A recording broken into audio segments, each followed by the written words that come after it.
आज मी उपस्थित आहे ठाकूर संकुलाचा राजा कांदिवली येथे आणि खास या सर्व विभागातील माता भगिनींसाठी माझा खेळ पैठणीचा हा कार्यक्रम इथे आयोजित केलेला आहे। उदंड प्रतिसादामध्ये आता हा खेळ रंगणार आहे। तुला गणपती बाप्पा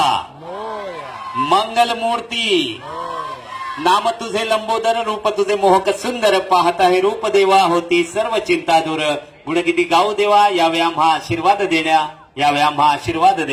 तर गणरायाचा आशीर्वाद घेऊन आजच्या कार्यक्रमाला आपण सुरुवात